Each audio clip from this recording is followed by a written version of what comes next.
Assalamualaikum warahmatullahi wabarakatuh. Gimana suara saya bisa jelas ya didengar?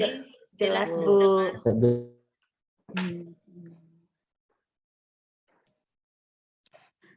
Baik, Bapak dan Ibu, Assalamualaikum warahmatullahi wabarakatuh. Waalaikumsalam warahmatullahi wabarakatuh.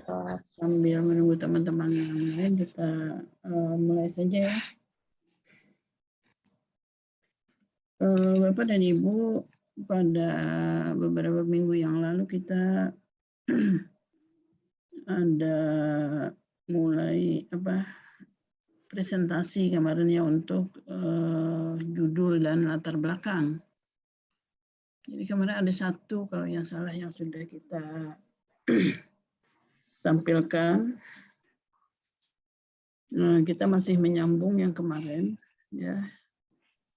Jadi saya kira hari ini kita juga mungkin ada satu atau dua orang yang akan menyampaikan atau mencoba menyampaikan untuk dikritisi, untuk diberikan masukan dan komentar terhadap tugas yang sudah diberikan ya. Nah, untuk itu kira-kira siapa yang sudah siap dan bisa men-share bahan ya, silahkan. Saya kira siapa yang mau dikomentari gitu ya, silahkan. Dari sekian banyak ini,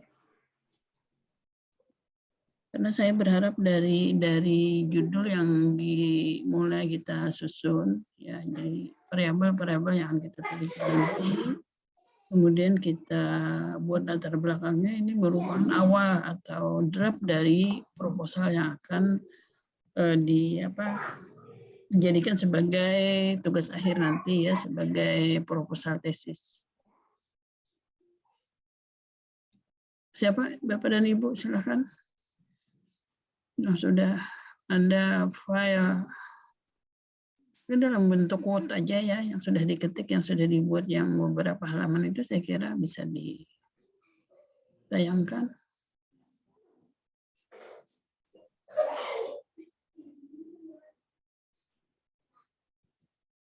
Pak Roma, siapa kira-kira? Pak Roma atau ada temannya yang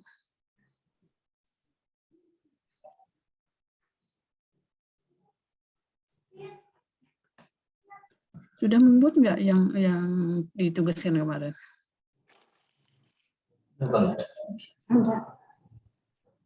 Sudah kan ya? Yang ditugaskan beberapa minggu yang lalu untuk membuat judul dan latar belakang.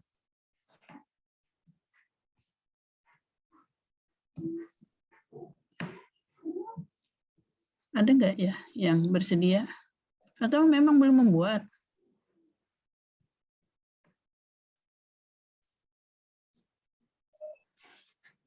Aku diam semua, nggak ada respon. Izin Prof, saya boleh. Oke, ada yang siapa nih, Pak Ahyar? Tinggi. Oh iya, silakan. Silakan. Jadi gini ya, Bapak dan Ibu ya. Saya berharap Bapak Ibu tuh sudah buat, jadi dicicil gitu ya. Dicicil, nanti kan di akhir kan kita sudah jadi proposal tagihannya. Karena ini udah tampil. Iya, sudah sebentar sebelum mulai ya. Jadi saya mengharapkan Bapak dan Ibu ini sudah membuat ancang-ancang gitu ya. Karena di semester yang lalu, yang sekarang berada di semester 3 kan seminar proposal. Kemarin kami sudah seminar. Dari 14 orang tuh baru 8 orang yang sudah siap seminar. Jadi kalau sudah seminar nanti kan ada revisi sedikit, ya ada perbaikan mungkin variabel-variabelnya ataupun deskripsi yang dituangkan di proposal itu ada perbaikan, maka langsung penunjukan pembimbing. Nah, jadi saya khawatir jangan-jangan ini di akhir nanti ya asal-asal ada juga ambil yang punya siapa gitu ya. Yang penting ngumpul proposal. Nah, maksud saya jangan seperti itu. Jadi tapi kita berlatih dari awal dulu ya, memang kita mencoba kemampuan kita. Ya nggak apa-apa, salah. Yang namanya belajar juga nggak apa-apa kan. Oleh karena itu saya berharap ya tugas kemarin itu dibuat Ya, jadi setelah ini saya kira saya minta dikirimkan ke saya ya semuanya dikirimkan, ada peserta yang 53 atau 54 itu tolong segera dikirim supaya saya bisa lihat seperti apa sih kemajuan kita yang sudah kita dapatkan untuk membuat draft proposal. Oke, sebentar, Mbak. Halo. Oke.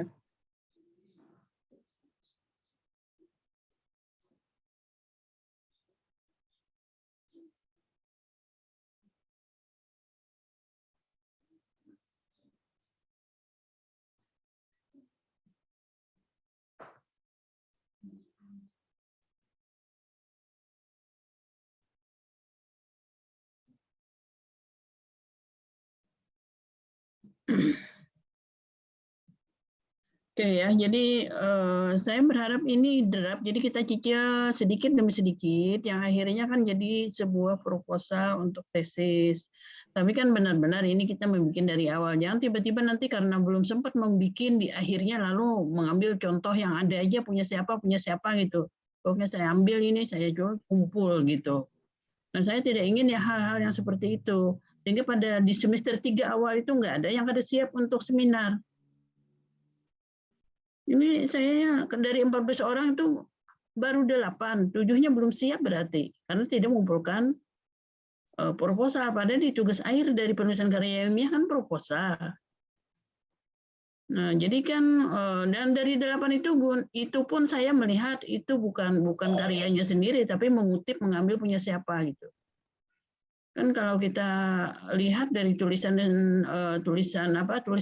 yang disampaikan itu kan ketahuan gitu ya, ketahuan tulisan itu kadang-kadang ada referensi yang di daftar pustakanya nggak ada satupun ditulis di daftar pustaka.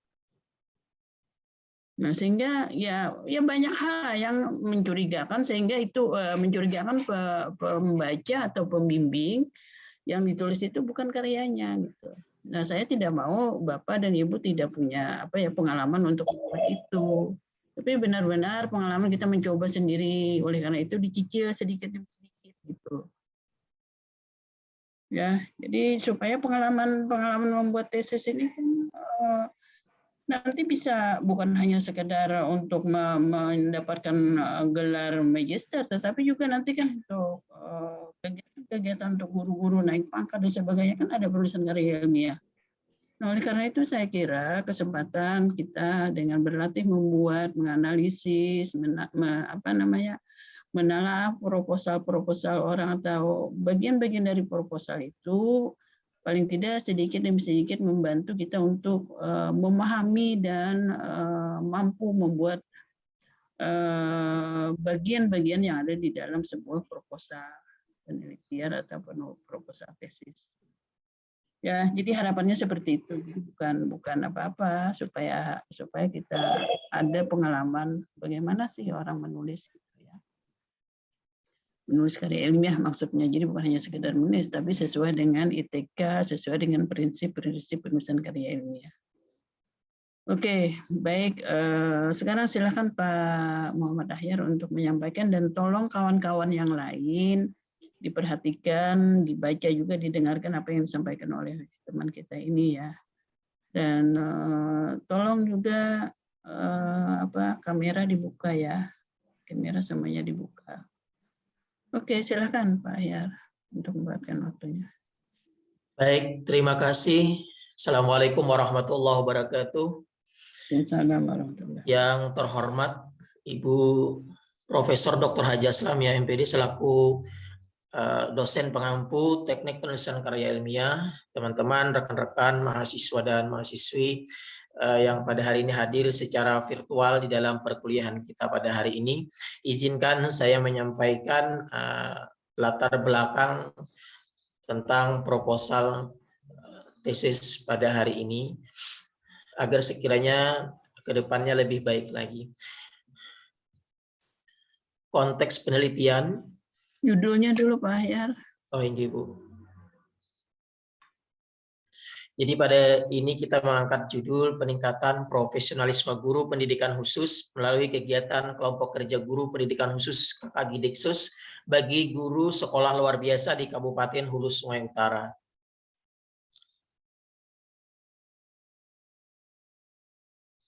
Konteks penelitian, era globalisasi menuntut setiap bangsa memiliki sumber daya manusia berdaya tahan kuat dan perilaku yang andal. Sumber daya yang berkualitas hanya dapat diperoleh melalui pendidikan. Pendidikan adalah konsep yang sangat penting dan menyeluruh dalam kehidupan manusia sepanjang zaman. Karena dengan pendidikan orang menjadi maju. Pendidikan selalu menjadi tumpuan harapan untuk mengembangkan individu dan masyarakat. Pendidikan merupakan alat memajukan peradaban, mengembangkan masyarakat, dan membuat generasi mampu berbuat banyak bagi kepentingan mereka. Sejalan dengan pentingnya pendidikan tersebut, maka guru menjadi salah satu faktor penting dalam pencapaian keberhasilan pendidikan. Perkembangan globalisasi menuntut guru melaksanakan pekerjaannya secara profesional. Seiring dengan terbitnya Undang-Undang Republik Indonesia Nomor 14 Tahun 2005 tentang guru dan dosen, Peraturan Pemerintah Nomor 19 Tahun 2017 tentang guru, Peraturan Pemerintah Nomor 57 Tahun 2021 tentang Standar Nasional Pendidikan, dan Permendikdas Nomor 10 Tahun 2009 tentang sertifikasi bagi guru dalam jabatan. Setiap guru dituntut untuk meningkatkan profesionalisme. Dengan kata lain, setiap guru harus meningkatkan kompetensinya sebagai seorang guru, baik kompetensi pedagogik, kepribadian, sosial, maupun profesional. Dengan kompetensi ini, guru diharapkan dapat merencanakan dan melaksanakan pembelajaran dengan baik serta mampu mengembangkan profesinya. Peningkatan profesionalisme guru tentu tidak dapat dilepaskan dari upaya meningkatkan kualitas guru yang bersangkutan, baik secara akademik ataupun pedagogik. Peningkatan profesionalisme guru tidak dapat dilepaskan dari asumsi bahwa pengetahuan manusia termasuk di dalamnya guru akan mengalami stagnasi jika tidak pernah di-upgrade atau diperbaharui, sehingga upaya peningkatan tersebut menjadi keharusan yang tidak dapat ditolak. Profesionalisme menurut H.R. Tilaar tidak dapat dibentuk dengan serta-merta. Artinya, seorang yang ingin meningkatkan kemampuannya harus terus melakukan kegiatan belajar. Profesionalisme bukan merupakan barang jadi atau siap pakai. Profesionalisme terbentuk melalui proses yang secara terus-menerus. Demikian halnya dengan guru di lingkungan pendidikan khusus. Seorang guru pendidikan khusus juga perlu secara terus-menerus mengubah diri karena pengalaman mendidik bukan merupakan pengalaman rutin. Guru merupakan pelaku dalam tindakan pedagogis karena pedagogis dalam kehidupan terus-menerus berubah. Profesionalisme guru akan terus berubah. Agenda utama yang perlu diprogramkan guna meningkatkan mutu pendidikan pada satuan pendidikan khusus adalah perubahan pada proses pembelajaran di kelas. Perubahan tersebut sulit terwujud tanpa adanya peningkatan profesionalisme guru, karena guru memegang peran penting dominan dalam proses pendidikan. Berangkat dari asumsi bahwa semakin tinggi profesionalisme guru, maka akan semakin tinggi mutu pembelajaran. Hal di atas tidak dapat dilepaskan dari adanya amanat Undang-Undang Republik Indonesia Nomor 20 Tahun 2003 tentang Sistem Pendidikan Nasional, bahwa sebagai tenaga profesional, guru bertugas merencanakan dan melaksanakan program pembelajaran, menilai hasil pembelajaran, serta melakukan bimbingan dan pelatihan. Sejalan dengan pendapat Syekhan bahwa ciri pekerja profesional adalah orang yang bekerja sepenuhnya dalam jam kerja. Pilihan pekerjaannya didasarkan pada motivasi yang kuat, memiliki seperangkat pengetahuan, ilmu, dan keterampilan khusus yang diperoleh lewat pendidikan dan pelatihan. Seiring dengan hal itu, Samana dalam pendapatnya juga menyebutkan bahwa guru merupakan jabatan yang tergolong jabatan profesional karena memenuhi beberapa syarat. Di antaranya, guru dituntut berkecakapan kerja atau berkeahlian sesuai tugas-tugas khusus serta tuntutan dari jenis jabatannya. Peneliti Sabbihi dalam penelitiannya menunjukkan bahwa profesionalisme guru dalam meningkatkan mutu pendidikan dilihat dari perencanaan pengajaran berupa perumusan tujuan pengajaran, penetapan alat evaluasi, penetapan kegiatan belajar mengajar, dan penetapan metode alat pengajaran, menunjukkan profesionalisme berimplikasi terhadap mutu pendidikan. Selanjutnya, hasil penelitian Mustafa Al-Hamdani menunjukkan bahwa hal-hal yang menunjang peningkatan profesionalisme guru pendidikan agama Islam adalah kesadaran guru dalam membuat persiapan mengajar, pemilihan, serta penggunaan metode pembelajaran yang tepat. penggunaan alat peraga, dan pengadaan evaluasi. Upaya yang dilaksanakan untuk meningkatkan kompetensi profesionalisme guru dalam kegiatan proses belajar mengajar pendidikan agama Islam adalah melalui pertemuan rutin atau rapat guru, kesempatan mengikuti penataran atau pelatihan, hasil diskusi, serta bimbingan kepala sekolah. Berdasarkan hasil penelitian di atas, dapat disimpulkan bahwa peran guru dalam pendidikan sangatlah besar. Hal ini disebabkan karena guru menjadi garda terdepan dalam proses pelaksanaan pendidikan. Guru adalah sosok yang berhadapan langsung dengan peserta didik. Guru mengemban misi dan tugas yang berat sehingga profesi guru dipandang sebagai tugas yang mulia. Salah satu upaya yang perlu ditumbuhkan untuk mengembangkan tugas profesi mulia tersebut adalah melalui pembentukan gugus sekolah. Pada prinsipnya, gugus sekolah adalah wadah sekelompok guru bidang tertentu dari wilayah tertentu, misalnya tingkat kota, sebagai tempat membicarakan dan mencari solusi dari masalah yang dihadapi bersama. Misalnya pendidikan khusus, membentuk kelompok kerja guru pendidikan khusus. Selanjutnya, anggota kelompok tadi diharapkan mampu melakukan pembinaan profesional di sekolah masing-masing. Di SLB, gugus sekolah ini dikenal dengan istilah kelompok kerja guru pendidikan khusus atau KKG Diksus. Sementara di SMP dan SMA dengan istilah musyawarah guru mata pelajaran atau MGMP. Dan di SMK dengan istilah musyawarah guru mata diklat MGMD. Kelompok kerja guru atau KKG Diksus adalah wadah untuk pertemuan para guru kelas ataupun guru mata pelajaran sekolah pendidikan khusus. Lembaga ini bersifat non-struktural, namun memiliki struktur yang berjenjang, yang dinaungi langsung oleh Dinas Pendidikan dan Kebudayaan tingkat provinsi. Pengurus KKG Diksus terdiri atas ketua, sekretaris, bendahara, dan seksi-seksi yang dipilih secara musyawarah dan diperkuat dengan surat keputusan Kepala Dinas Pendidikan Provinsi dengan masa bakti 2 tahun. KKG Diksus biasanya melakukan pertemuan rutin bulanan untuk saling tukar informasi, melakukan kegiatan bersama untuk meningkatkan kualitas guru dan menyiapkan materi evaluasi pendidikan. KKG Diksus merupakan jaringan komunikasi profesi yang dapat dimanfaatkan guru untuk guru pendidikan khusus dalam mengembangkan profesinya. Melalui KKG Diksus, para guru pendidikan khusus dapat meningkatkan profesionalismenya dengan berdiskusi dan mempraktikkan penyusunan program tahunan atau prota, program semester atau promes, analisis materi pelajaran, program satuan pengajaran, metode pembelajaran, alat evaluasi, bahan ajar, pembuatan dan pemanfaatan media pengajaran juga dapat dikaji dalam forum ini. Berbagai masalah yang terjadi dalam proses pembelajaran juga dapat ditangani melalui forum ini. Hal demikian merupakan keharusan untuk dilakukan sebagai bagian dari upaya peningkatan profesionalisme guru. Karena tidak dapat dipungkiri bahwa akibat adanya perubahan paradigma dalam proses pembelajaran dari mengajar atau teaching menjadi belajar atau learning, dan dari teacher center menjadi student center, menuntut kemampuan guru yang terus fresh. Pembelajaran yang didominasi oleh kegiatan mengajar dengan peran guru mendominasi proses pembelajaran ternyata tidak efektif sebagai upaya peningkatan mutu. KKG Diksus menyediakan wahana terbentuknya proses yang demikian. Tanpa adanya KKG Diksus, nampaknya berbagai persoalan yang terjadi di sekolah pendidikan khusus akan menjadi beban bagi sekolah dan guru yang bersangkutan. Berbagai persoalan dihadapi guru kelas dan guru mata pelajaran sulit dipecahkan, dan jika mampu diselesaikan, ia hanya akan menjadi cerita milik sang guru bersangkutan atau milik sekolahnya. Persoalan lain yang kemungkinan muncul adalah adanya kesenjangan antar sekolah. Informasi yang diterima menjadi sangat bervariatif antar sekolah yang satu dengan yang lainnya. KKG Diksus menurut hemat peneliti mampu menjadi jembatan persoalan di atas. Hal ini didukung kuat oleh tujuan KKG Diksus sebagaimana pernah dirumuskan. Disebutkan bahwa tujuan penyelenggaraan KKG Diksus adalah pertama, menumbuhkan kegairahan guru pendidikan khusus untuk meningkatkan kemampuan dan keterampilan dalam mempersiapkan, melaksanakan, dan mengevaluasi kegiatan belajar mengajar. Kedua, meratakan kemampuan dan kemahiran guru pendidikan khusus dalam melaksanakan kegiatan belajar mengajar sehingga dapat menunjang usaha peningkatan pemetaan mutu pendidikan.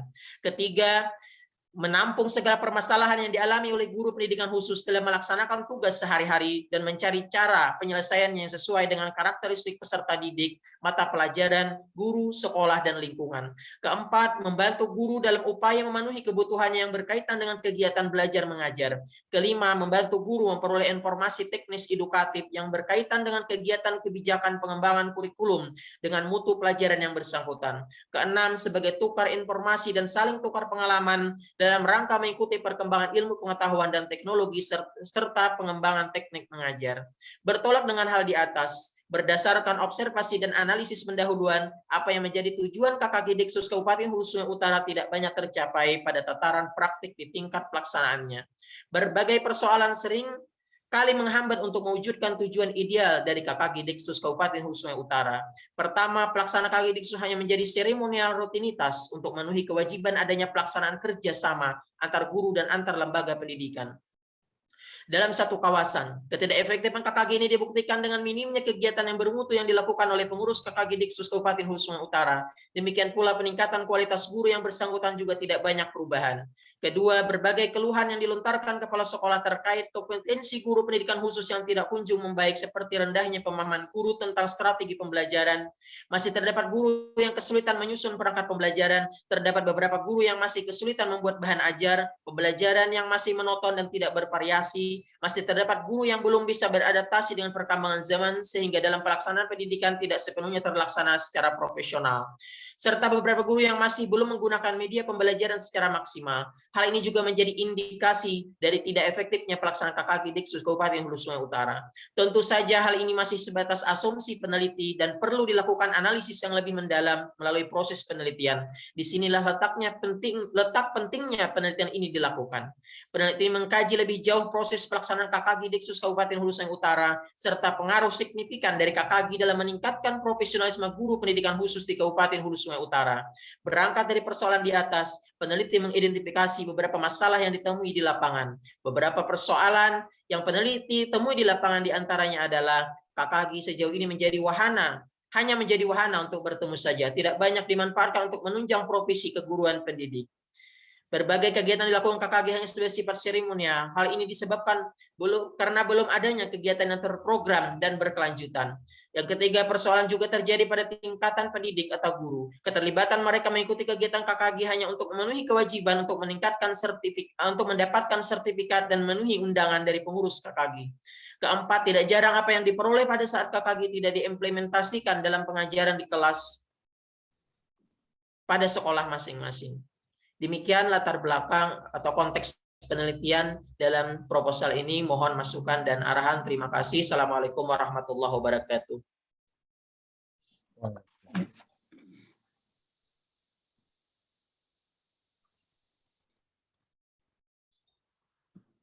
Oke, baik. Sebelum saya komentari dari judul dan latar belakang yang disampaikan Pak Ahyar, silahkan dulu teman-teman yang lain ada yang mau disampaikan, baik pertanyaan ataupun masukan-masukan dan sebagainya. Silahkan. Sebelum saya menyampaikan beberapa hal terkait dengan judul, dan kebetulan yang pada hari ini disampaikan oleh Pak Ahyar ini adalah penelitiannya adalah pendekatan kualitatif ya, kualitatif. Yeah. Tadi sudah ada nggak rumusan masalahnya atau fokus permasalahan sudah ada nggak? Fokus permasalahannya sudah ada dibuat, Prof. Coba lihat dulu arahnya kemana. Jangan-jangan ini RND ya. Ini, Prof. Penelitian memperhatikan hal tersebut ingin mengungkapkan gambaran tentang peningkatan guru pendidikan khusus dengan difokus pada kegiatan grup kerja guru. Ada bentar peningkatan mengungkap gambaran, cuma artinya bagaimana gambaran peningkatan profesionalisme guru. Terus yang rumusan masalah, yang C, mestinya kan C ini nggak ada. Oh gitu ya, Prof? Iya, kalau sudah ada konteks kan, kalau ada fokus kan nggak ada perlu lagi. Kalau rumusan masalah itu kan untuk oh ini siap, Prof. Jadi yang dijadikan fokus permasalahan mestinya yang bagaimana pelaksanaan program KKG, kemudian upaya-upaya apa saja yang dilakukan, mestinya itu kan, jadi bukan gambaran secara umum seperti itu. Oke, silakan. Silakan teman-teman yang lain. Oke, kembali ke awal. Ya silakan siapa? Baik, izin Prof. Mm-mm. Assalamualaikum Prof. Ini sama Ise. Keterkaitan cara penulisan di bab 1 ini Prof disebutkan di sini cara pengutipan. Iya. Cara pengutipan di Pak Ahyar di sini di alinea pertama di baris yang pertama kan era, lalu terakhir ada di akhirnya itu ada melalui pendidikan, lalu ada tulisan angka 1 di situ. Lalu di bawahnya beliau menyantumkan mengutip di mana. Pertanyaan saya, Prof, kalau kita untuk cara pengutipan itu di cara menyimpannya itu di bawah halamankah atau nanti di akhir daripada daftar pustaka? Jadi secara ini ya untuk panduan di kita itu kita cara pengutipan bukan menggunakan apa nih namanya catatan kaki atau apa footnote ya. Ya, footnote, Prof. Footnote ya. Jadi kita menggunakan pengutipan langsung. Misalnya ini melalui pendidikan tadi penulisnya siapa langsung disebutkan di situ. Jadi tidak ada model footnote yang seperti ini ya. Jadi benar pertanyaan Bu Iso ya. Jadi itu kita langsung menggunakan pengutipan langsung siapa penulisnya, teorinya siapa atau pendapatnya siapa, kemudian tahun ya. Jadi itu. Ya Bu Isa ya. Terus yang lain lagi? Siap. Ini tadi di pendahuluan ada konteks penelitian seperti apa yang telah Prof sampaikan di tanggal 25 Februari 2022 itu. Prof di sini latar belakang itu kan ada konteks penelitian, lalu yang B-nya fokus penelitian. Boleh ke bawah juga Pak Herpian. Lalu yang ke C-nya tujuan penelitian, D definisi operasional, dan E manfaat atau kegunaan penelitian. Definisi istilah kalau kualitatif. Oh, istilah ya Prof ya. Di sini istilah sementara saya melihat di punya Pak Ahya di situ ada rumusan ya Prof ya. Oke. Nah, mungkin itu aja yang kita sama-sama sorot mungkin daripada konten yang disajikan oleh Pak Ahya. Terima kasih. Oke, terima kasih Bu. Oke, silakan lagi yang lain. Pak, bertanya, jadi kita menggunakan catatan perut ya? Bukan iya, catatan. Jadi bukan footnote seperti ini, tapi pengutipan langsung ya, pengutipan langsung.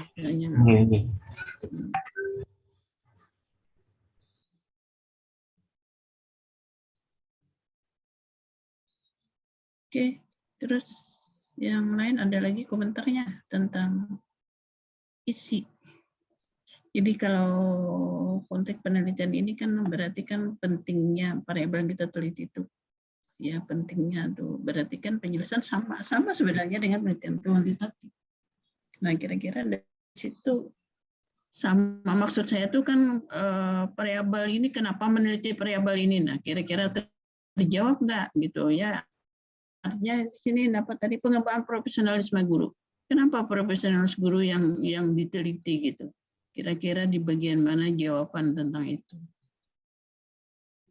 Jawaban artinya kalimat-kalimat yang menyatakan pentingnya profesionalisme guru.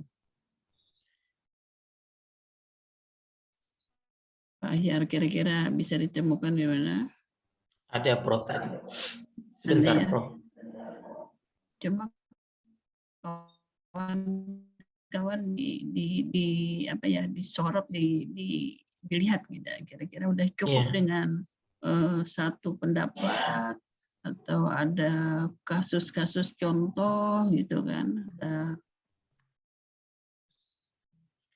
Kenapa tadi kita mengangkat tentang profesionalisme guru ya Prof?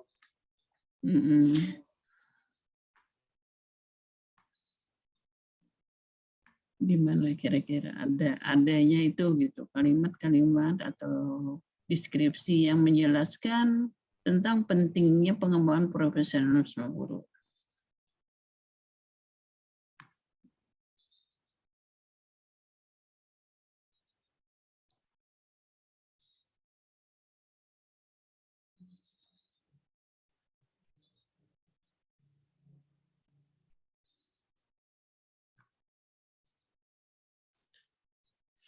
Yang pertama itu di sini dulu ya Prof ya, karena apa namanya, proses belajar mengajar menjadi dari teaching menjadi learning. Jadi pusat siswa sebagai guru sebagai fasilitator ya. Jadi belajarnya berada pada siswa, maka perlu Ini yang baru perubahan paradigma kalau ini kan, paradigma mengajar. Paradigma pembelajaran itu ya, kalau dulu misalnya berorientasi kepada guru, sekarang orientasi pembelajaran itu kepada siswa gitu kan. Nah itu bukan profesionalisme saya kira itu. sebentar Prof. Mana tadi? Tentang pembuatan program pembelajaran. Jadi intinya gini Pak Ahyar, Oke. kita mencari teori-teori atau tulisan-tulisan ya, atau penjelasan-penjelasan tentang bahwa profesionalisme itu penting gitu ya dalam bekerja gitu kan. Karena dengan profesional orang begini gitu ya, guru itu begini gitu. Yang ciri-ciri orang profesional itu mestinya begini-begini gitu kan. Di sini ya Prof saya sudah masukkan. Gimana? Kalau ini kan tugas guru. Dari sini Prof. Dari sini. Ini pembentukan profesionalisme. Ya, kemudian.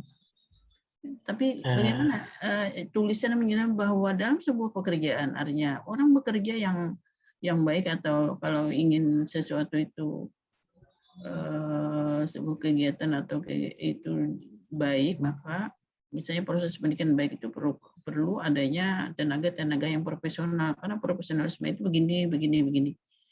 Nah, jadi bukan menjelaskan apa itu proses profesional. Kalau Tilar tadi menjelaskan bahwa orang profesional itu tidak bisa dibentuk begitu dalam waktu yang singkat. Ini proses yang panjang gitu kan, penjelasan tentang itu.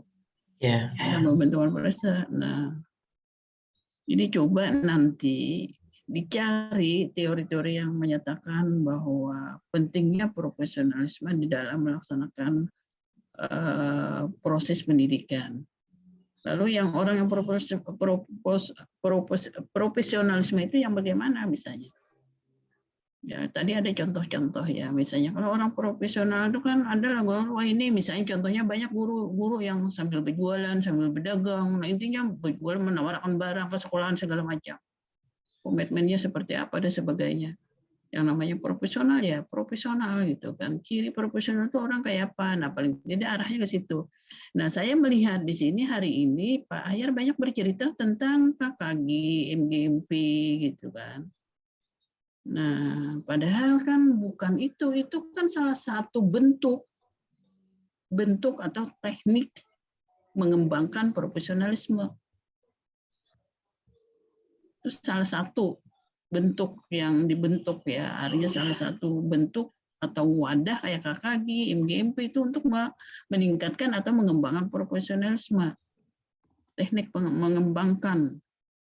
Nah, jadi saya kira teori-teori yang mengarah kepada pertanyaan kenapa profesionalisme, pengembangan profesional yang diteliti, maka kita menjelaskan bahwa kalau bekerja itu orang profesionalisme mestinya profesional gitu.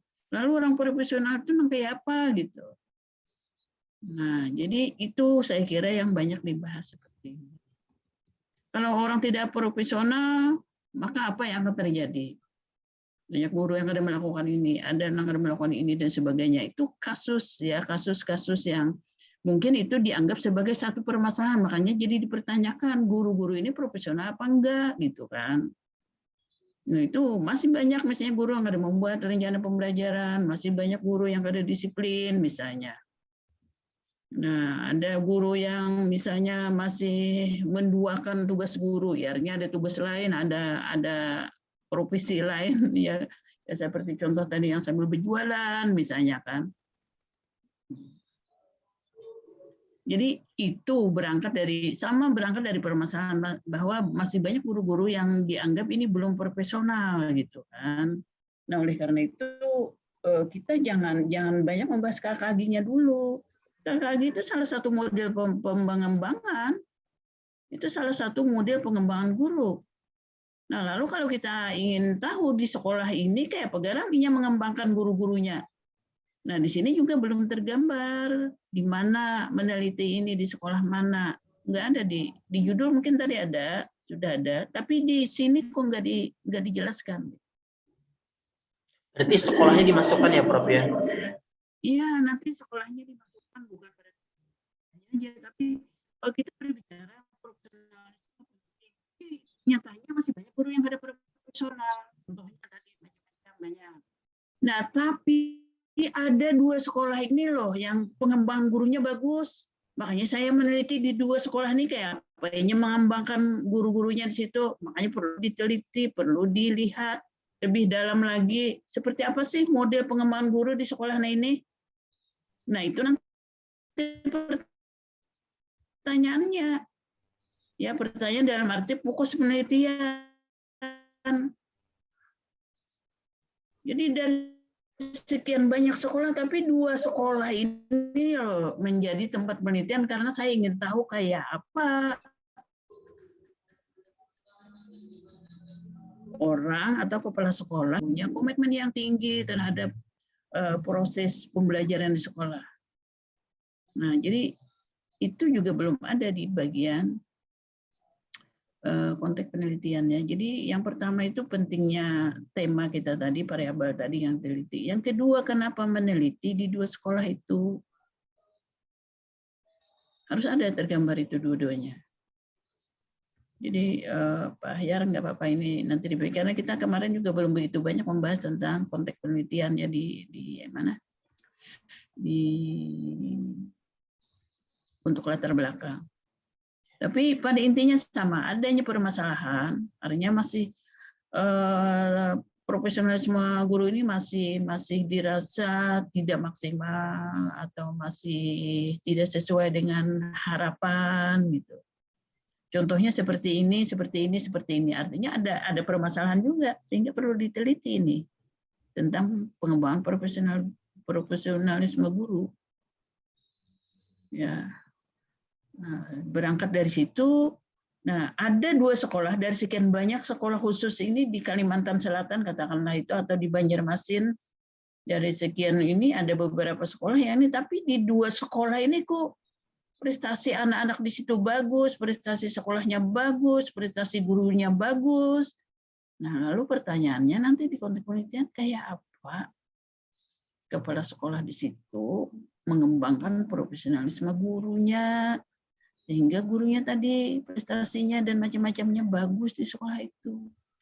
Itu yang perlu kita kumpulkan nanti datanya. Ya, kita mempertanyakan kayak Pegarang di 2 sekolah nih membina gurunya, sehingga gurunya bagus-bagus, prestasi muridnya bagus, prestasi sekolahnya bagus gitu. Nah, oleh karena itu nanti di bagian setelah variabel ini dijelaskan tentang pentingnya tadi ya, tentang pentingnya dan sebagainya, didukung oleh ya tentu teori-teori sama dengan kuantitatif juga. Nah, tetapi di akhir nanti kita harus memberikan jawaban kenapa kita meneliti di 2 sekolah itu. Sebelum ditutup latar belakang konteks penelitian ini. Berarti kita harus menceritakan di 2 sekolah ini punya kekhasan, keunggulan, keunikan atau keunggulan ya yang terkait dengan guru-gurunya.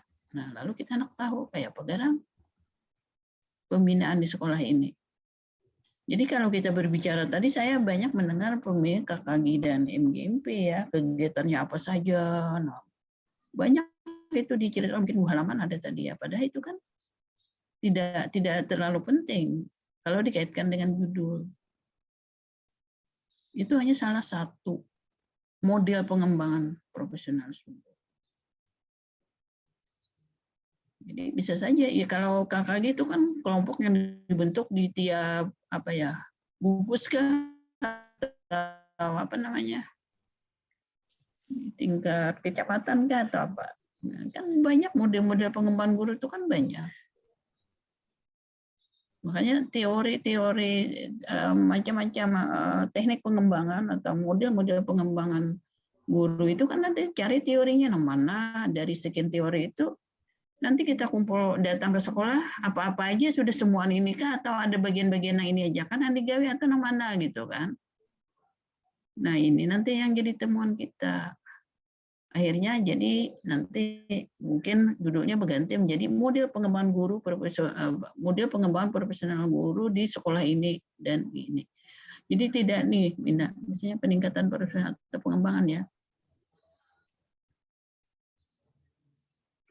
Kalau judul melalui kegiatan ini peningkatan profesional guru pendidikan khusus melalui kegiatan kelompok kerja guru pendidikan khusus ini berarti ini PTK. Kalau begini judulnya ya bukan PTK PTS peningkatan melalui kegiatan kelompok kerja guru pendidikan khusus. Jadi kalau judulnya seperti ini bukan penelitian kualitatif tapi penelitian tindakan sekolah namanya. Karena ada kata melalui. Kalau di dalam pembelajaran namanya PTK penelitian kelas ya, PTK penelitian tindakan kelas. Kalau ini penelitian tindakan sekolah ya, salah satu pembinaan, model pembinaan. Ya, jadi judulnya kalau judulnya seperti itu, maka metodologinya nanti jadi PTS penelitian tindakan sekolah. Dan biasanya ini dilakukan oleh kepala sekolah ataupun oleh pengawas. Tapi kalau kita penelitian, mungkin judulnya jadi begini, peningkatan atau pengembangan profesionalisme guru, studi kasus di SLBA dan SLBC misalnya, padahal bukan itu. Nah, nanti dikira jadi di sekolah A dan sekolah B misalnya.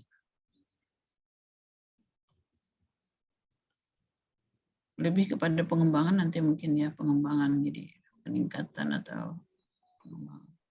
Ini dalam kurung studi kasus di sekolah mana?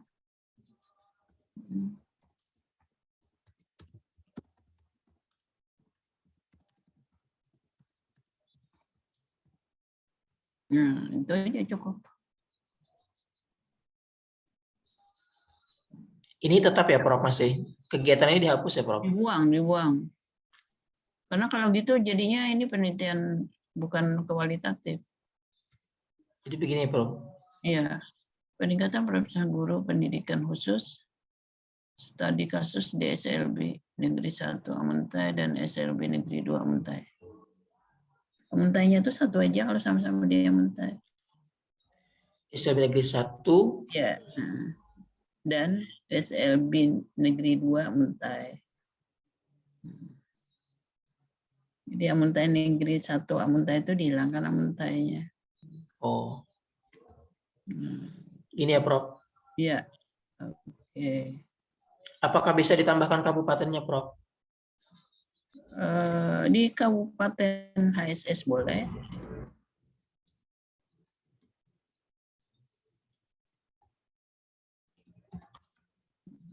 D-nya berarti studi kasus SLB-nya di SLB itu hilangkan aja.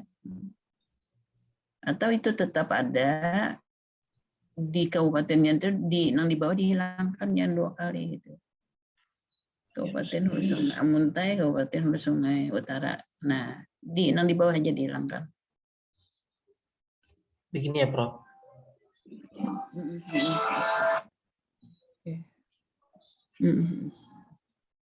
Oke. Sebentar ya. Mbak, yang lain lagi dikritisi gitu ya, dikritisi. Pak Ahyar. Assalamualaikum Pak Ahyar. Salam Pak Trisno. Jadi kira-kira fokus penelitian PEN itu bisa berubah Pak Ahyar lah, karena fokus itu terlalu ke KKG. Harusnya ke profesionalisme gurunya, itu pengembangannya kayaknya. Iya, Ya. Pak. Untung ya. Untung juga ditampilkan jadi agak tahu yang mana salahnya. Makanya Biar tadi ulang hendak bertanya tentang fokus tadi.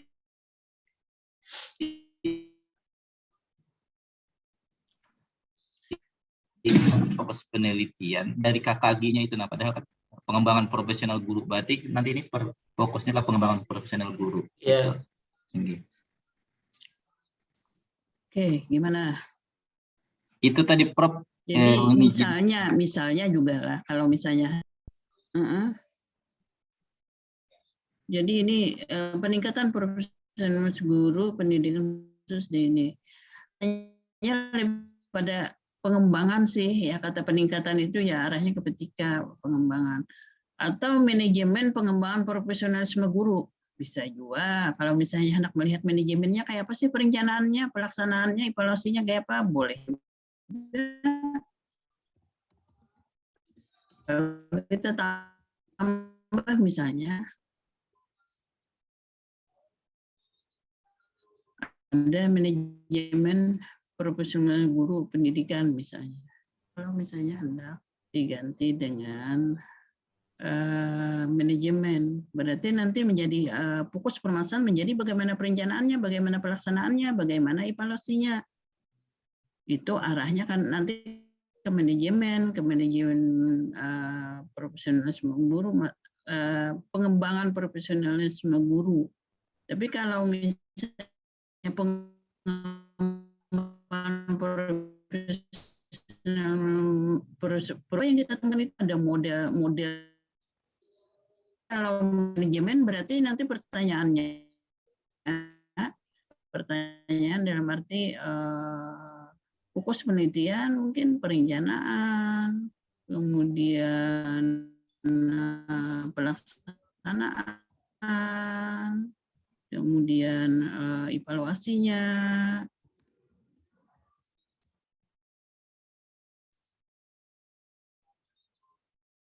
Tapi kalau model itu kan mungkin penggabungan dari berbagai teknik mungkin ya, mengikuti pendidikan dan latihan, tapi diberi tugas gitu ya, dipercaya gitu kan, diberikan penguatan, sehingga mungkin ada pertanyaannya strategi pengembangannya kayak apa, model pengembangannya kayak apa gitu kan. Nah, jadi pertanyaan-pertanyaannya ini akan tergantung pada judulnya. Maksudnya pertanyaan atau fokus penelitian. Karena dalam penelitian kualitatif kan kita tidak seperti penelitian kuantitatif menghubungkan, mau melihat prosesnya seperti apa, strateginya seperti apa, model yang digunakan seperti apa, gitu kan. Jadi seperti itu. Ya, Pak Ahyar. Ya, siap, Prof. Terima kasih banyak, Prof. Jadi silakan aja nanti manajemen kah, atau model pengembangan kah. Ya. Baik. Pertanyaannya. Nah, sehingga isinya tadi ya menjelaskan tentang pentingnya profesionalisme guru, kemudian alasan kita melaksanakan di dua sekolah ini. Dan tentu kita memilih sekolah yang baik gitu ya. Yang kita lihat bahwa sekolah itu memang dia benar-benar fokus kepada pengembangan profesionalisme guru. Bahkan mulai dari sistem mungkin sistem seleksinya, sistem pengembangannya kayak apa, sistem penggajiannya kayak apa, dan sebagainya. Itu kan sebenarnya kalau kita mau melihat seperti itu, mungkin ada tunjangan khusus atau ada tambahan apa, ada poin apa, semacam reward dan sebagainya. Itu kan akhirnya jadi ya apakah itu strategi nanti namanya. Gitu. Yang kita lihat, kita gali datanya di sekolah. Kan tidak hanya melalui KKG, kita melihat KKG hanya kegiatan seremonial dan tidak dilaksanakan, hanya kumpul-kumpul begitu, gitu kan. Nah itu kan permasalahan yang seperti itu kan, ada model pengembangan, tapi intinya yang jadi permasalahan itu hasilnya itu tidak efektif gitu. Jadi KKG pertemuan itu seperti pertemuan-pertemuan aja, seperti kegiatan seremonial aja, karena tidak berdampak kepada peningkatan profesionalisme guru. Nah, karena itu kita nanti melihat untuk melihat di dua sekolah ini kita berharap memilih sekolah yang memang bagus gitu ya. Kenapa sekolah bagus? Nah, karena ini kan bisa dijadikan contoh model bagi sekolah-sekolah yang lain. Sebenarnya tidak harus sekolah bagus, tapi manfaatnya kalau kita memilih sekolah yang ada bagus di sana Pak. Paling untuk sekolah itu ya untuk memperbaiki bagaimana dia membina guru-guru di situ. Tapi kalau ini sekolah yang bagus, misalnya kita melihat di sekolah swasta ya, kalau di Banjarmasin ini misalnya yang sekarang lagi ini misalnya di Ukhuwah gitu ya. Kayak apa sih gurunya jadi kayaknya lebih profesional gitu. Kalau dia tidak hadir itu harus bikin surat begini-begini, ada surat perjanjian, ada kontrak ini dan sebagainya. Apakah itu yang membuat orang jadi profesional misalnya? Nah, itu kan salah satu contoh pembentukan atau bagaimana dia membina, mengembangkan profesionalisme guru. Jadi ada reward, ada punishment, gitu ya, ada pemberian tugas, ada pemberian kewenangan, jadi penugasan dan sebagainya. Itu kan bagian daripada pembinaan profesionalisme guru. Ya, jadi istilah lain itu pengembangan sumber daya manusia, pemberdayaan sumber daya guru ini seperti apa? Mereka benar-benar diberdayakan. Nah, ini mungkin satu model pembinaan yang efektif gitu. Jadi, nah nanti akhirnya saudara kan bisa membuat menemukan sesuatu yang secara teoretik itu sebenarnya tidak tersendiri gitu ya. Tidak ada yang seperti itu, tapi ini penggabungan dari beberapa model ya, yang akhirnya guru-gurunya di situ itu kayak kayak memang benar-benar profesional. Ya, saya melihatnya seperti itu. Kalau ada turun misalnya di guru di sekolah swasta itu biasanya beda dengan sekolah negeri ya. Kemudian ada tambahan-tambahan kesejahteraan dan sebagainya. Apakah ini bagian juga daripada pengembangan peningkatan profesionalisme guru? Gitu. Jadi bukan hanya sekedar KKG, MGMP yang selama ini kan sudah bertahun-tahun, tapi nyatanya guru seperti itu aja, gitu kan. Oke, jadi bisa ditangkap ya Pak ya? Ya, siap Prof, bisa Prof. Kalau yang tadi penelitian tindakan sekolah terubah menjadi penelitian komunikasi. Sehingga pertanyaan-pertanyaan juga akan berbeda. Jadi tergantung kita dari sisi mana kita melihat, dari sisi substansinya atau dilihat dari sisi manajemennya. Baik, Prof. Yang lain lagi ada komentar atau ada pertanyaan pada kesempatan ini yang perlu kita bahas, kita diskusikan. Izin bertanya, Prof.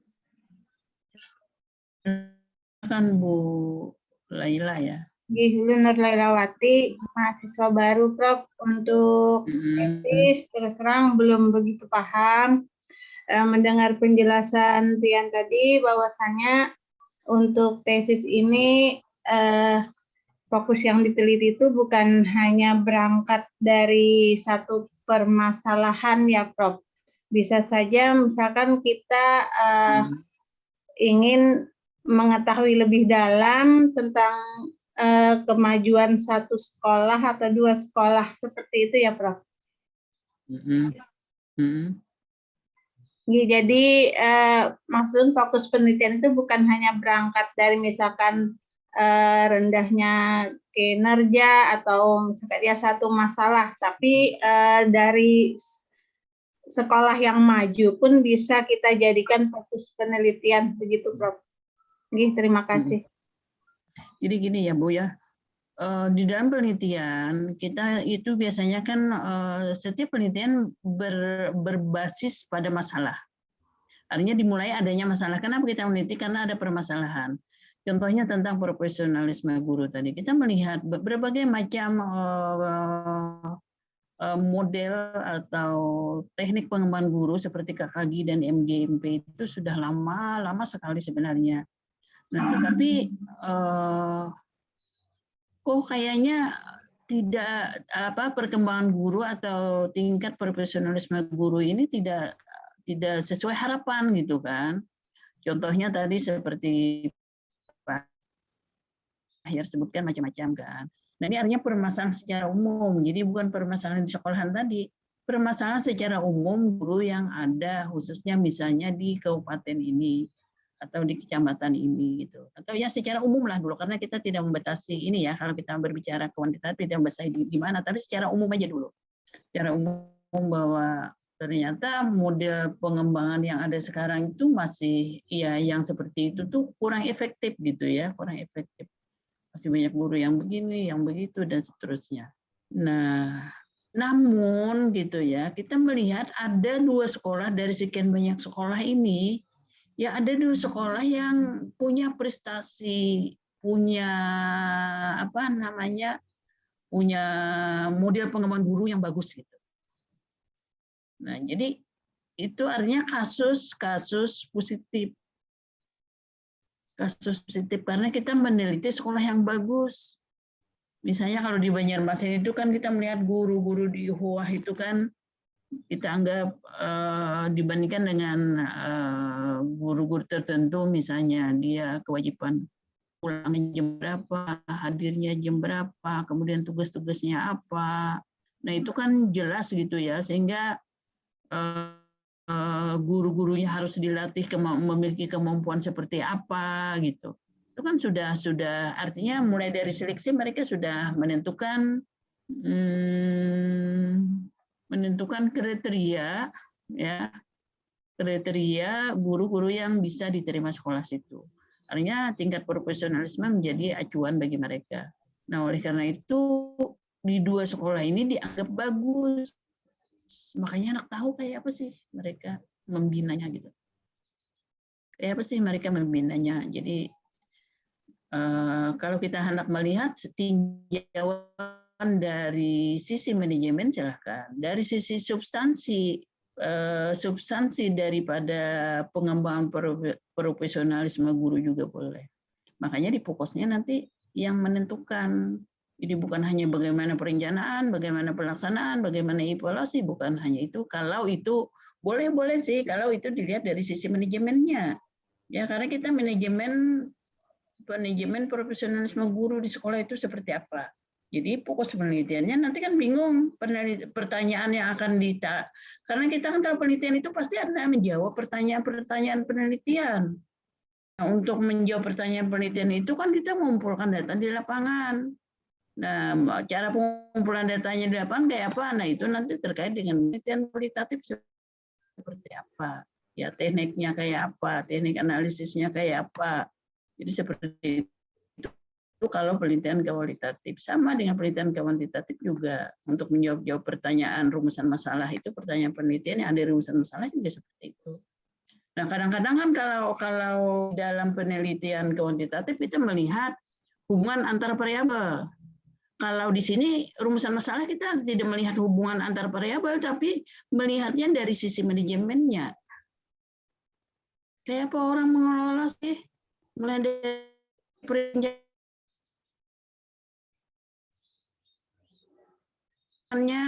pengorganisasiannya, penelitian, atau juga kita melihatnya dari sisi proses atau substansinya. Ya, pengembangan profesional itu kayak apa? Mungkin dilihat dari strateginya, dilihat dari tekniknya. Jadi strategi itu bukan berarti sama dengan teknik ya. Jadi mungkin dimulai dari ini kebijakan kepala sekolah, nih kebijakan yayasan, pengembangan profesional guru ini begini nih. Ini dasarnya adalah kebijakan dari yayasan misalnya bahwa gurunya harus begini. Nah, itu berarti semacam strategi ya. Jadi memang dimulai dari kebijakan kepala sekolah begini. Itu kan temuan. Jadinya nanti data yang kita kumpulkan menjawab tentang bagaimana strategi tadi. Nah, setelah strategi mungkin model kayak apa? Mungkin setelah strategi mungkin ada kendala dalam pelaksanaan strategi itu. Yang lain silahkan. Nah, terakhir itu kan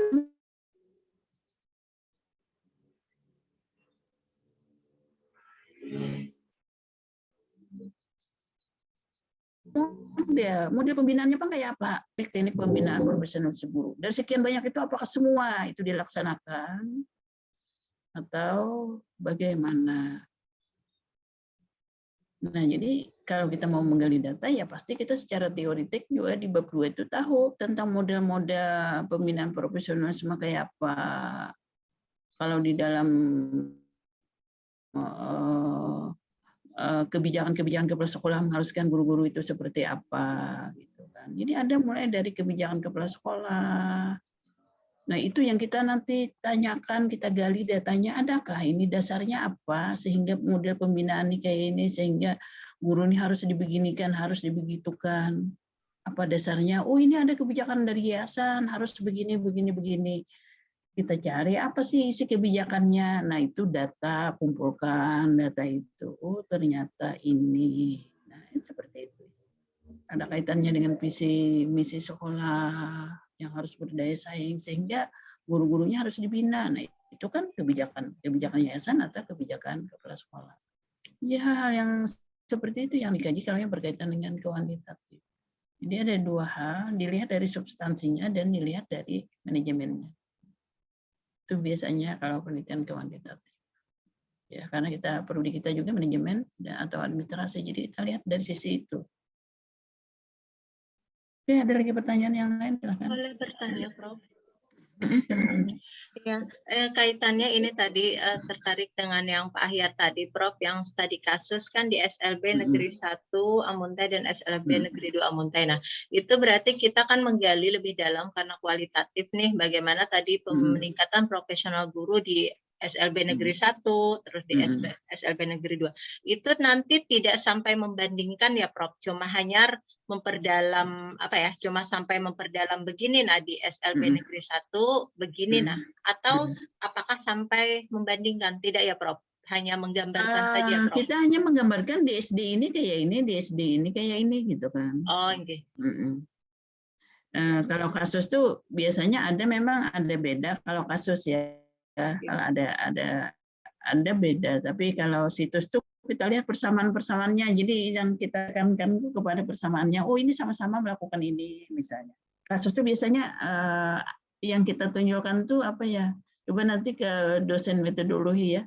Arahnya perbedaan yang di sini tidak melakukan ini, tapi ini melakukan ini gitu kan. Nah, jadi seperti itu, beda kasus dengan situs gitu. Ya. Jadi nanti ada analisis, makanya ada analisis data itu, ada analisis individu, artinya masing-masing sekolah ada analisis antar individu, antar situs. Ya, jadi karena dua, jadi bukan hanya satu kan. Jadi kita nanti analisis antar situs atau antar kasus. Tapi itu secara metodologi nanti di bab 3 gitu ya. Oke, jadi makanya di dalam penelitian kualitatif itu kita banyak di lapangan mengumpulkan data. Tidak pakai alat misalnya kuis dan sebagainya gitu ya, karena kita sebagai kunci untuk pengumpulan data itu. Jadi kita yang menentukan nanti. Artinya bagaimana kita menggali data di lapangan, sehingga tidak harus kita membuat angket dulu, tapi yang penting ada kisi-kisinya. Kalau misalnya tadi perencanaan, kalau perencanaan apa saja itu yang dibuat, kalau orang merencanakan sesuatu siapa, di mana, kapan, berapa, menjawab 5W1H itu yang terkait dengan perencanaan. Nah, pasti hal itu yang ditanyakan di sekolah nanti. Siapa yang membuat, siapa yang melakukan. Ya, lalu dokumen perencanaannya seperti apa? Karena kan perencanaan itu kan sebagai panduan kita untuk melaksanakan berbagai kegiatan yang ada di sekolah. Sehingga dalam rangka membuat perencanaan itu siapa-siapa yang dilibatkan. Ya, kapan? Apakah di awal setiap semester kah atau gimana? Atau ini ada renstra yang ada di sekolah kah? Secara tahunan kan dan sebagainya. Nah, ini nanti sampai ke situ kita ya. Seperti itu Bu Weni ya. Jadi itu kata peningkatan tuh saya lebih cenderung pengembangannya. Jadi pengembangan profesionalisme dulu. Nah, karena peningkatan sebenarnya kayak PTK ya Prof, kayak meningkatkan dari ini ke sini. Pengembangan aja lebih Jadi, kepada. pengembangan Iya, profesional. kayak PTK. Makasih Prof. Jadi kalau pengembangan.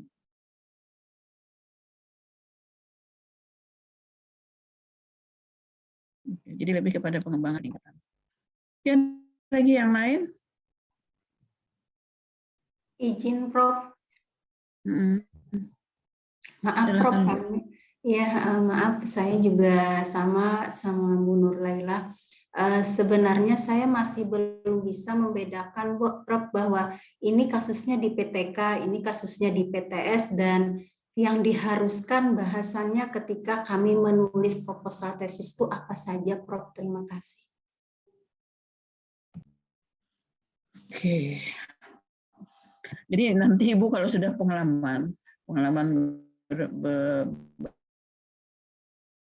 metode penelitian, dari judul kita sudah melihat ini PTS, ini PTK, ini kuantitatif, ini kualitatif, ini penelitian ya. Nah, jadi dari judul sudah memang ada ciri-ciri khusus gitu ya.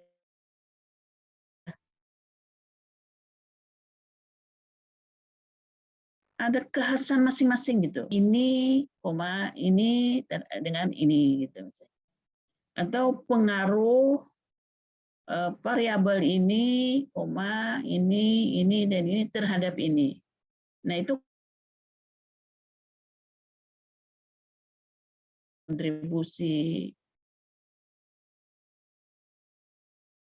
Jadi masing-masing dari situ kelihatan. Jadi kita melihat sekilas, oh ini penelitian kuantitatif, ini kualitatif, ini R&D gitu. Ini PTK, ini PTS. Kalau PTK pasti itu kegiatan dalam kelas, tapi kalau PTS itu kegiatan sekolah. Kegiatan sekolah yang dilakukan oleh guru, oleh kepala sekolah terhadap gurunya. Bagaimana dia membina guru-gurunya? Kepala sekolah membina guru. Itu tingkatan sudah kepada PTS. Tapi kalau bagaimana peningkatan hasil belajar siswa melalui model ini. Nah, jadi kalau PBM itu PTK. Tapi kalau pembinaan guru yang dilakukan oleh kepala sekolah ataupun pengawas, maka tingkatan itu ada di tingkat sekolah. Ya. Jadi kalau dulu kami pernah dapat kesempatan melaksanakan kegiatan pembinaan kegiatan untuk PTK bagi guru-guru dan PTS bagi kepala sekolah. Jadi di program studi manajemen sebenarnya pernah ya beberapa kali sih melakukan semacam pengabdian masyarakat, bagaimana sih pelaksanaan PTS ataupun PTK. Yang sering itu memang PTK karena untuk guru-guru. Tapi kalau PTS itu kan untuk kepala sekolah ataupun pengawas. Jadi seperti itu Bu. Ya, jadi kalau kita melihat dari judul itu sudah kelihatan. Jadi kalau peningkatan profesional guru melalui KKG dan ini, nah itu pasti PTS. Peningkatan kemudian melalui itu kan. Jadi ada masalah, ada solusi dan settingnya di mana, itu PTK atau PTS. Jadi ada permasalahan tergambar. Kalau peningkatan ini berarti kan asalnya rendah ditingkatkan, itu berarti adanya permasalahan. Kemudian solusinya tadi melalui KKG, itu solusi. Di mana di SLB Negeri 1 Amuntai. Itu setting.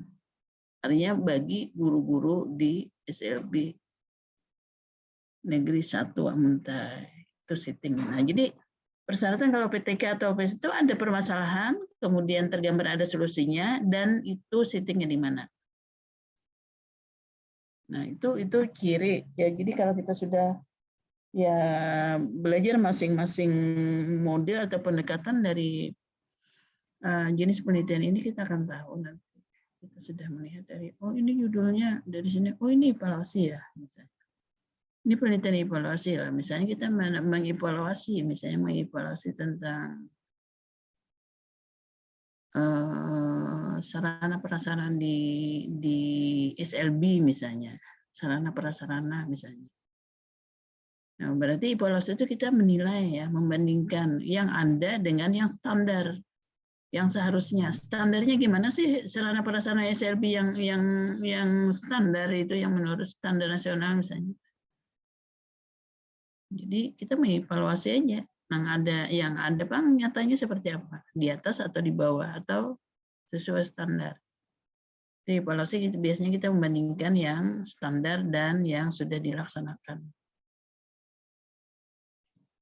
Kalau penelitian research and development itu kita menghasilkan model. Jadi kita mencoba satu produk ya yang bisa digunakan oleh sekolah-sekolah yang lain. Ya, misalnya model pembinaan karakter di PAUD misalnya. Atau di SMP misalnya. Nah, kalau ada model maka nanti kita akan menghasilkan ada modul gitu ya. Mungkin ada apa lagi selain modul, ada teknik-teknik yang akan dilakukan. Jadi buku-buku yang kita hasilkan yang bisa digunakan oleh orang lain. Itu hasil dari penelitian research and development. Jadi ada produk yang kita hasilkan. Jadi bukan hanya sekedar temuan, tapi kita membuat suatu produk yang bisa kita sosialisasikan dan digunakan oleh orang lain. Ya Bu, gitu ya sementara. Jadi silakan ada yang lain lagi kalau ada lagi.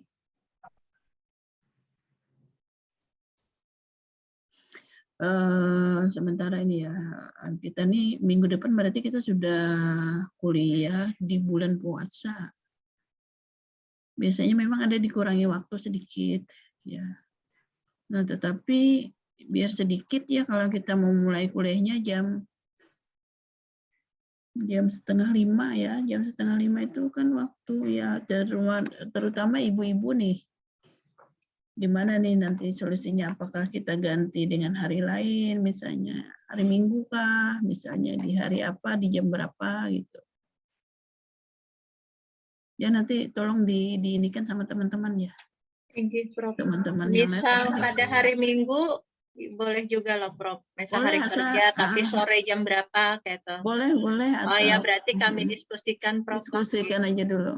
Ya, jadi apa jangan di jam. Jangan kesorean kayak itu. Jangan kesorean gitu ya. Ya mungkin Prof diberi gambaran dulu pian yang lowongnya di waktu kapan gitu supaya enaknya kami merundingkan. Mungkin dari Prof dulu yang bisanya waktunya kapan? Kalau aku tuh paling ada mengajar D1 ya, D1. Sebenarnya kalau pagi jam 10 itu masih ini bisa jam 10 atau jam siang sekalian. Di hari biasa tuh lebih nyaman misalnya jam 2 misalnya atau jam setelah zuhur kita mulai misalnya. Yang hari biasa Prof bisa misal Senin atau Selasa yang habis zuhur tadi lah. Oh, bisa. Nanti karena kami diskusikan berarti. Ya, diskusikan aja. Jadi di hari kerja bisa. Jangan yang pagi benar gitu karena di pagi itu ada. Kalau pagi khawatirnya ngajar loh Prof. Kan kita ngajar ya. Kalau zuhur tuh biasanya kosongan sudah. Iya. Jadi jangan terlalu jangan terlalu. Biar kada sore. Ya, jadi jam 4 tuh kita sudah selesai. Sudah selesai. Ya siap Prof. Kami diskusikan karena kami diskusikan aja dulu ya. Iya siap Prof. Oke, Bapak dan Ibu, kalau demikian kita kira-kira untuk hari ini kita cukupkan sekian dulu dan mudah-mudahan saya berharap ini sudah 2 contoh ya, kemarin yang kuantitatif dan sekarang kualitatif. Kira-kira udah paham ya enggak ya untuk latar belakang itu. Baru kita berpindah nanti bagaimana merumuskan masalah gitu kan, definisi operasional, hipotesis dan sebagainya. Ya, supaya nanti paling tidak sudah bab 1 selesai gitu ya. Dan untuk bulan puasa juga nanti siap-siap yang makalah kemarin yang berapa kelompok ya? Oh iya, tugas kelompok ya. Tugas kelompok, nah mungkin nanti kita selang-seling dengan tugas kelompok. Siap, Prof. Ya, oke ya. Kira-kira untuk hari ini kita cukupkan sekian dulu. Terima kasih atas segala perhatiannya dan kita tutup pertemuan hari ini dengan sama-sama mengucapkan hamdalah. Terima kasih. Alhamdulillahirobbilalamin. Assalamualaikum warahmatullahi wabarakatuh. Waalaikumsalam warahmatullahi wabarakatuh. Terima kasih banyak, Prof. Terima kasih. Sama-sama Bapak Ibu.